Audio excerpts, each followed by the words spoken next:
You're listening to IAM Pulse, a podcast discussing all things identity access management, from defending against cyber attacks to enhancing our overall cybersecurity strategy, brought to you by Biokey International.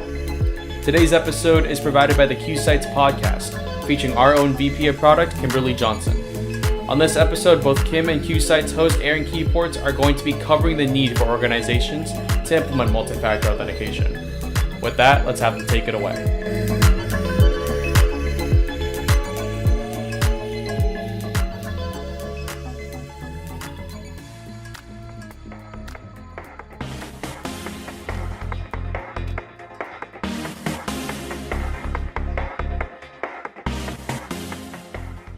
Hi everyone, and welcome to another episode of QSights brought to you by Quantilus. I'm Aaron Keyports and I'll be your host. Today we're covering the topic of why organizations need multi-factor authentication and what are the barriers to implementing it. To help us with this topic, we have special guest Kimberly Johnson, the VP of Marketing at Biokey. Biokey is a trusted provider of identity and access management, also known as IAM, and identity-bound biometric solutions that offer an easy and secure way to authenticate the identity of employees, customers, and suppliers by managing their access across devices and applications. With that, let's welcome Kimberly to the show. How are you doing today?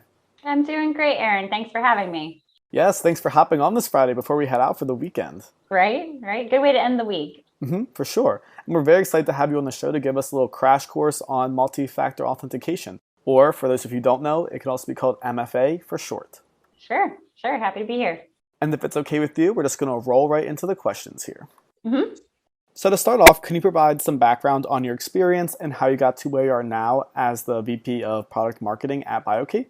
Sure thing. So way back, I actually went to culinary school. I thought I'd be a baking and pastry arts major, and now I am in cybersecurity. So quite a journey from early days in my career. Since then, I've worked now over a decade or so in all different types of areas of cybersecurity, and more specifically, what we call identity and access management.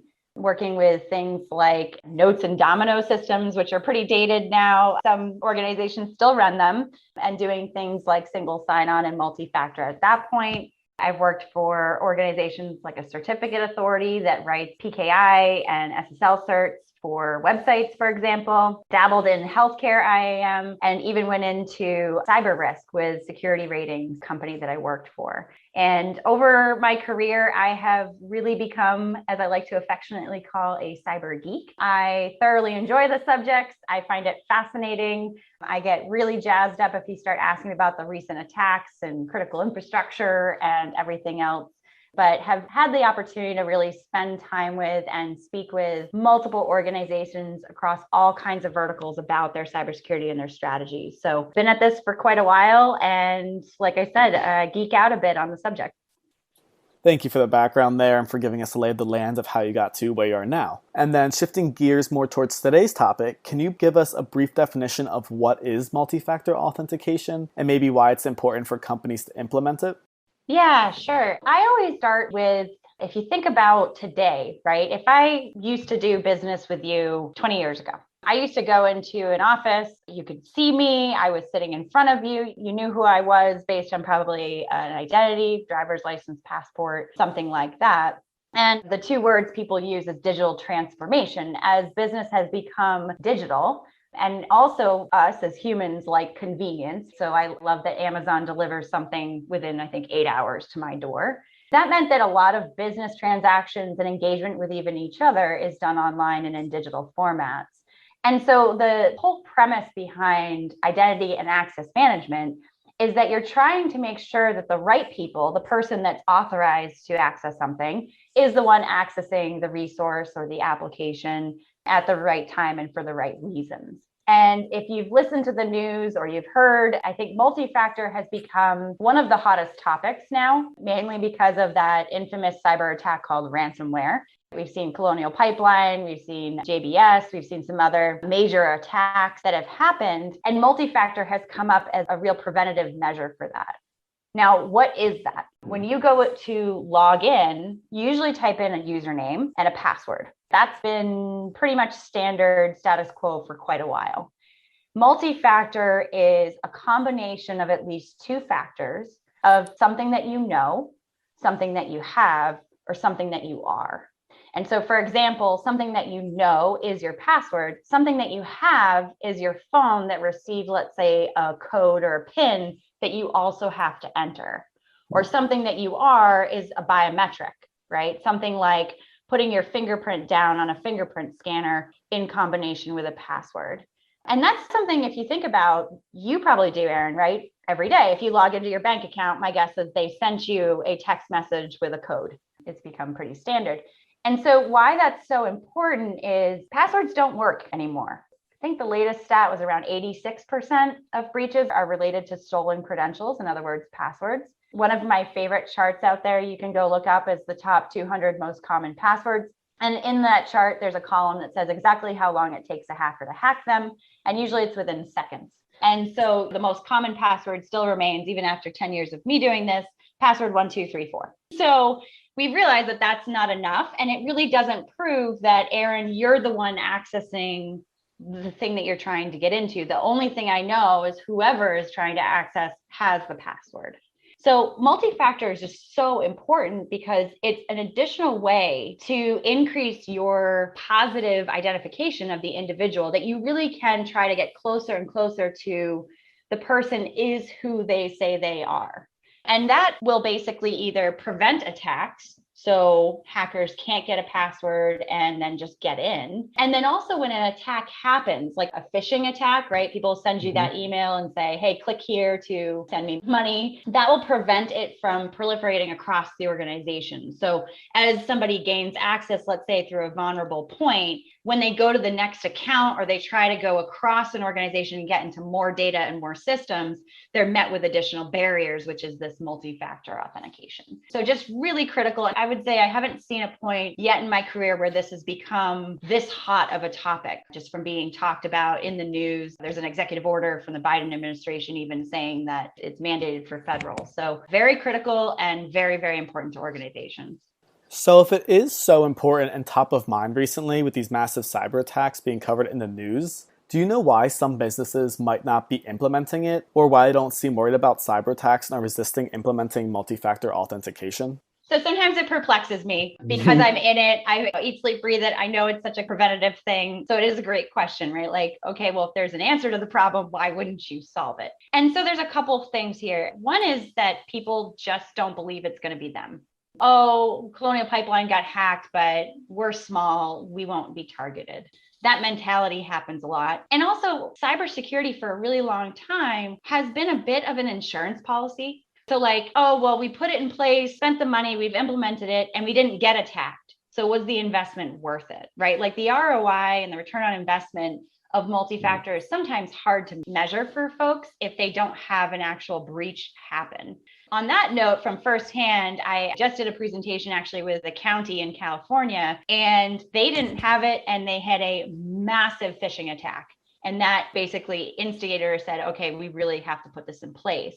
So that's not recommended, right? But that is kind of the thing. It's like, it's not going to happen to me.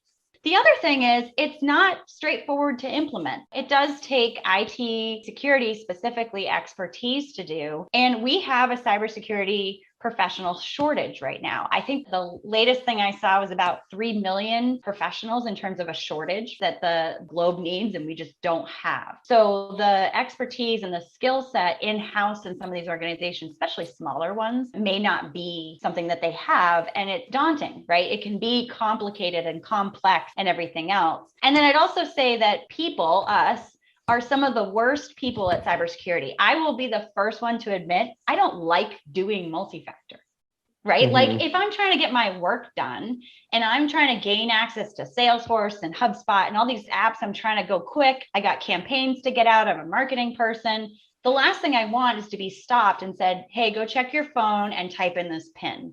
So it's a workflow challenge. In healthcare, for example, doctors complain because it keeps them from getting to patients. I'm trying to treat somebody for a heart attack and you're trying to get me to log in. It's like the last thing they want to worry about. So people and change management and adoption is also a big factor there. And then the last thing I would say is cost.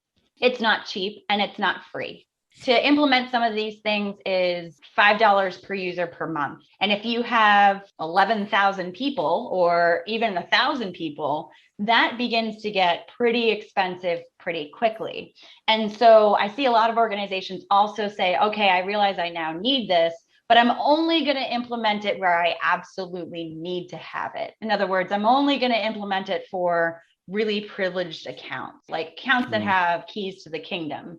And that used to be okay. However, hackers are figuring out that they just need one point. The Solarwinds hack was a VPN account that had a stolen password from years before. It was out on the dark web, and it was kind of an abandoned account. It wasn't like it was the CEO's login. It's a multitude of things in terms of attitude, cost, and even expertise to get it in place.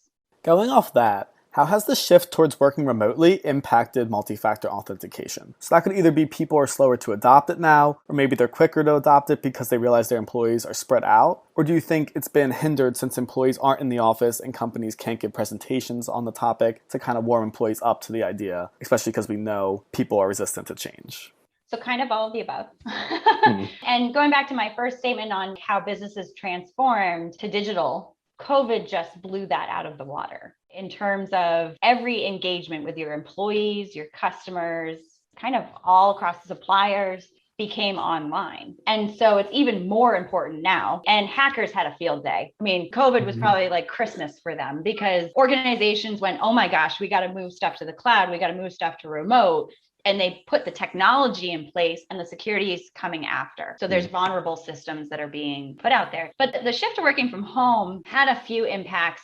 One, it made it more important because you are now sitting at your house and your cybersecurity knowledge to protect your network, be on a good corporate device, go through VPN. As an individual who's not IT security, your knowledge and cybersecurity kind of savviness isn't nearly as much as it would be as if you're sitting in an organization where they control the network and everything, right?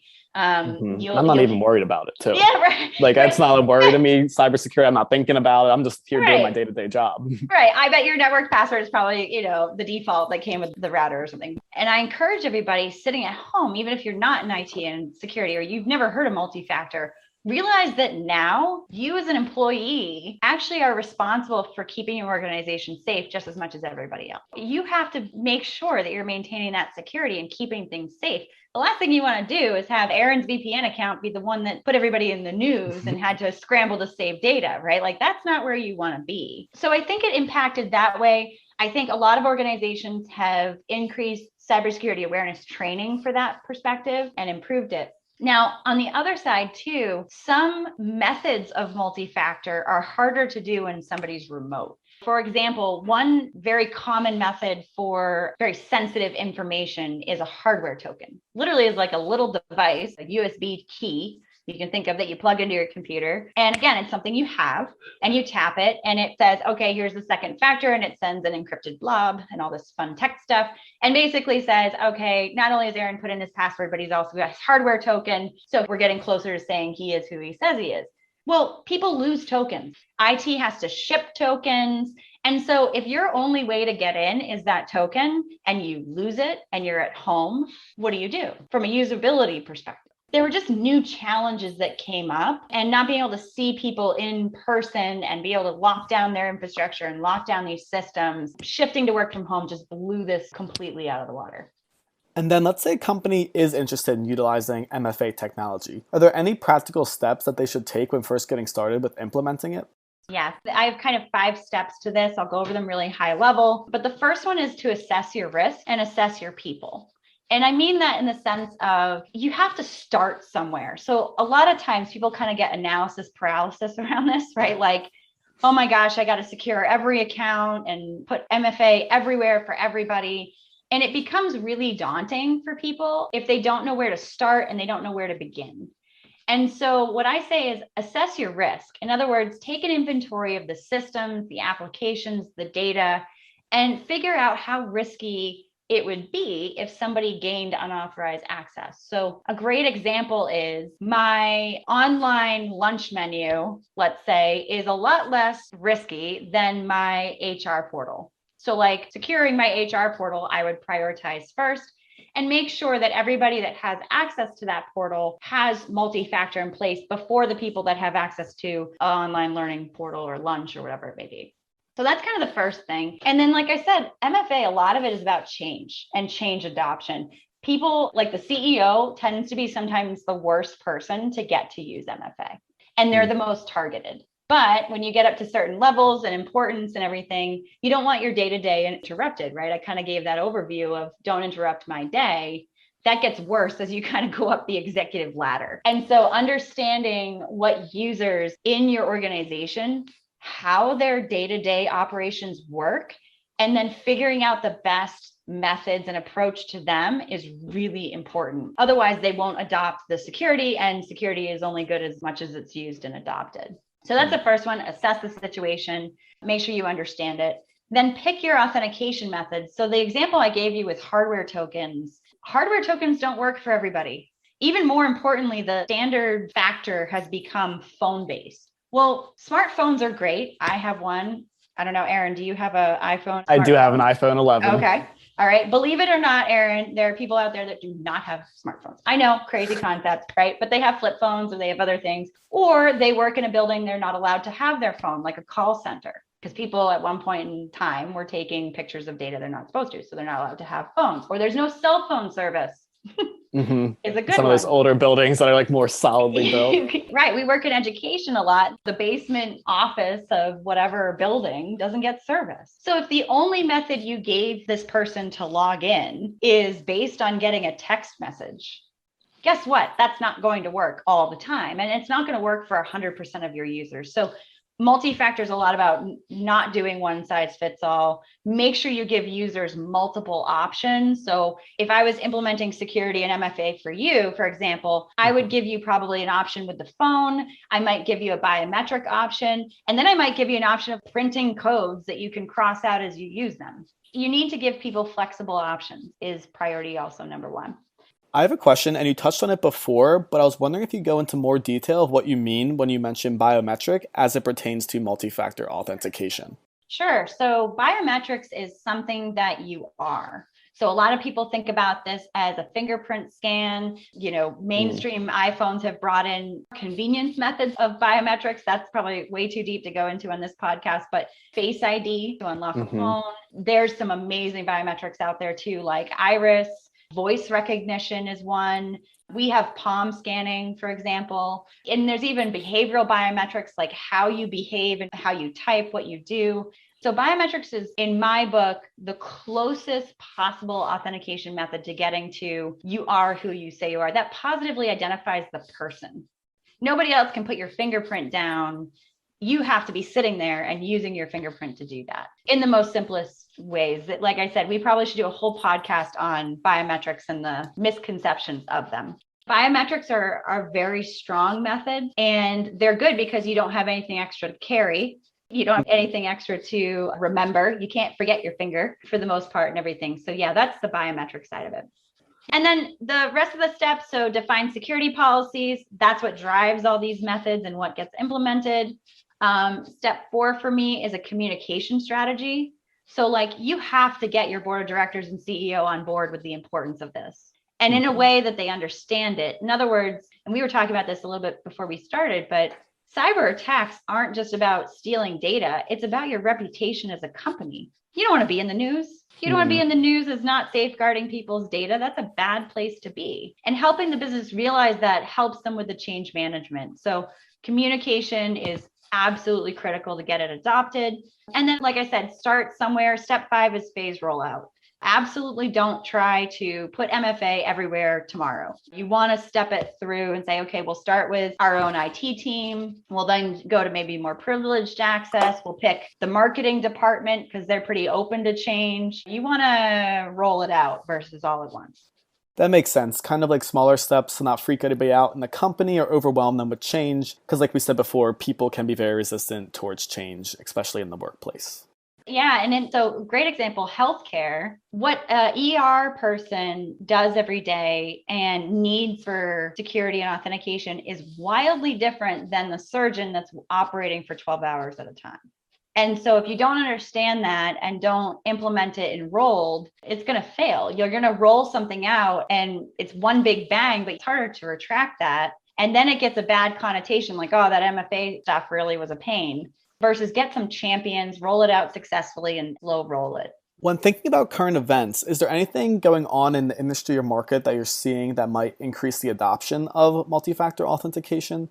So there's a lot of compliance standards out there. They continue to change, they continue to morph. So I won't go too deep into those. It's industry specific. So like in finance, FFIEC is one. In healthcare, HIPAA and protecting data is another one. I'd say in government, a big compelling event is like I mentioned, the executive order from Biden requiring zero trust and multi-factor and in a very short amount of time.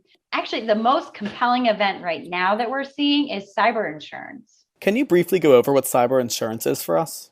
Yeah, so cyber insurance is insurance. So when you get breached or when you have an incident or you have data loss, they help you recover. So similar to having a heart attack, healthcare insurance covers the cost. If you have a data breach or some kind of cyber impact or cyber risk impact, the insurance policy and everything covers it.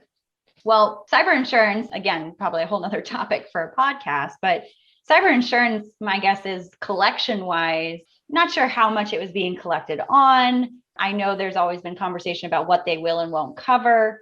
And with COVID and ransomware, you're now talking about cyber insurers paying ransoms, which is controversial in and of itself, right? The FBI will tell you don't pay ransoms regardless, but some of these ransoms are millions. And hackers are actually figuring out how to hack cyber insurance companies to see who's insured and who can afford to pay the ransom, which is even worse, right? Mm-hmm. And so cyber insurers are not about paying, right? Insurance companies assess the risk, cover with the policy, and hope you kind of don't collect. That is essentially a cyber insurance business. If they have too many people collecting on their policies, their business model is a bit upside down. And so what's happening is cyber insurers are now going back to organizations at renewal and saying, if you don't have multi-factor in place and other security controls, we might raise your premium about 100, 200% even, or we won't insure you. Flat out, we just won't insure you. So it's a bit like pre-existing conditions, right? There are certain things that will either increase your premiums or make you ineligible. They're now starting to do that for cyber, which is fascinating. It may actually kick some tails into gear to get MFA in place. It seems like it's giving companies a guideline or best practices that should be adopted, because if insurance companies start mandating these steps, that could be a new gold standard or a best practice that companies will start implementing, even if they don't pursue getting cyber insurance, since it's coming from the experts. You got it. It's that kickstart to it. Companies that want cyber insurance because they're starting to get more concerned about attacks, see that it's not if, it's when, what we always say. Then to get a policy, they have to have the controls. And then people that are happy with their cyber insurance, but have kind of done that, we don't need it, it's not going to happen to us kind of attitude. Cyber insurers are basically recognizing it's going to happen and you need to put these controls in place. So yeah, it's a great, compelling event we're seeing out there. Right. And that last point highlights that it's not a matter of if, it's a matter of when. Mm-hmm. Yep. I actually just saw an article that was saying that people are tired of hearing about breaches. And I was like, well, we've reached a new critical mass when they're tired. I always tell people the story. I went to an in-person conference, believe it or not, in July, and my Uber driver was asking me about ransomware. That never happened. Yeah, that's not the typical casual conversation or small talk you'd expect to have with an Uber or Lyft or taxi driver. Yeah, no. And I did get to expose him a little bit and say, just so you know, this has been happening for like a decade. Ransomware is not a new concept. It just so happens that now there's just so much of it happening all the time. We kind of touched on how important it is to get CEOs on board when it comes to MFA because you're introducing new technology to their company. Is there anything that stands out as the most important thing you'd want a CEO of a small or medium-sized business to know about multi-factor authentication if they're newer to the topic and the technology? Yes, a couple things. One is be the champion for it. Don't be the blocker. Like I said, I don't know if it's an inconvenience thing or it's not going to be me or no, I know how to secure or whatever, but it starts from the top. And so I would really encourage CEOs to understand, what are you doing about multi-factor? Work with your chief information security officer or your IT security teams and be the first one to adopt it. Don't be the last one and the one that is difficult to get to adopt it. Be the encouraging force behind it. And what I had talked to you about before, like I said, and I'll reiterate it, is this is not about some records and your server being hacked. This is about your name being in the news. If you want to see a compelling video, Kaseya, who just had an attack, their CEO did a video to basically outline the response they did, which was phenomenal. They had an amazing disaster recovery plan and response. You should see how tired he looks. It was a huge effort, and it's your reputation on the line. Your customers question your business at that point and whether or not you're keeping them safe, because we're now all pretty aware that this is a problem and something that's going to happen, and it impacts revenue. If I don't think you're keeping me safe, or you keep sending me emails that say, sorry, your information got hacked, we'll issue you a new card or something, what confidence do I have in your business? And potentially I can go to a competitor that does keep me safe. I would say cyber risk is right up there with financial risk in terms of things that CEOs should be worried about.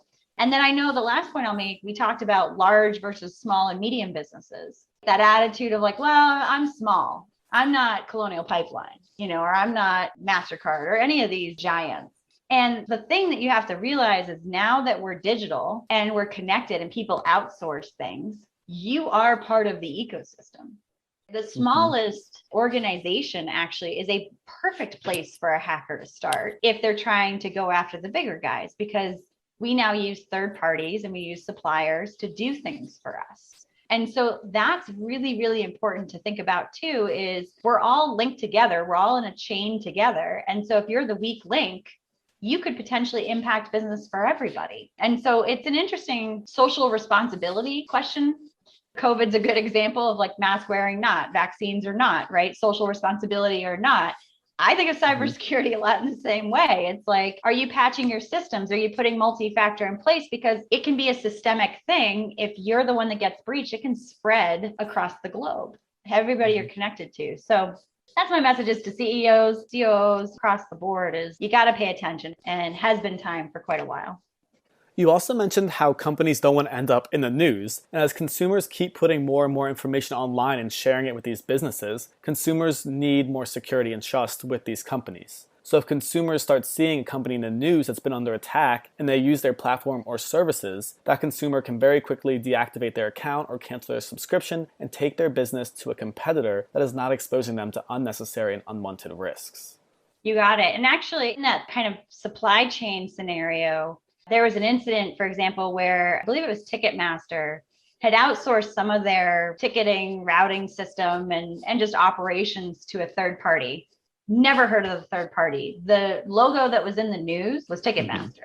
That's the other thing. If your logo is a good logo, even if your supplier or somebody else had a breach down your supply chain, you're going to be the one that's in the press release. You're going to be the one that's in the news. You're going to be the one that's nowadays on CBS or Fox or whatever being interviewed as to what are you doing to prevent these things? What's your plan? And you better have one. It's going to happen.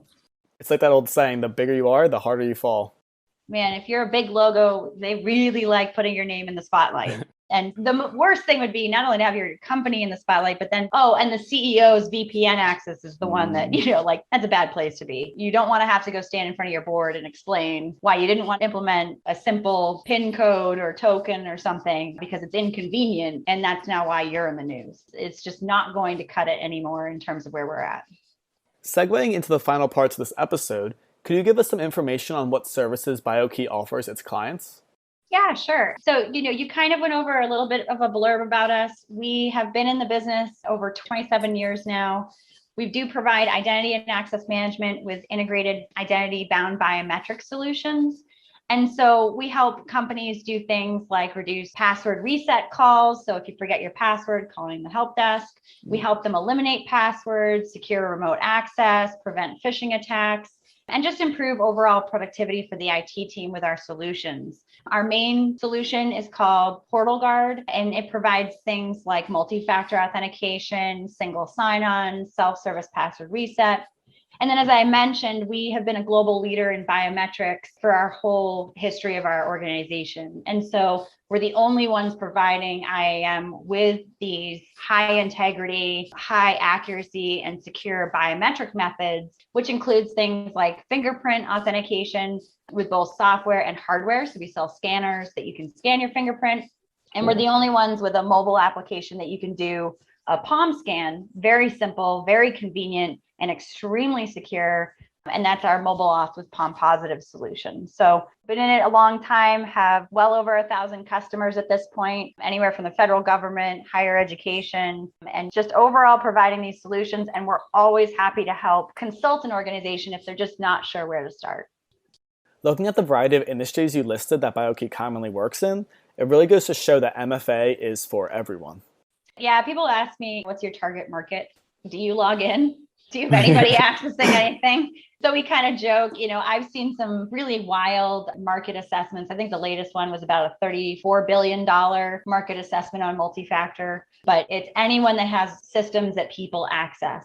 And so that's the whole globe. We do have a really strong footprint in higher education, state and local government, healthcare, and finance is kind of our primary market. But yeah, any organization with sensitive data or any data that people are trying to access. Lastly, can you list off the social media channels and the company website for Biokey so people can learn more about the company and the services you offer, and also just so they can engage and communicate with you guys if they wish?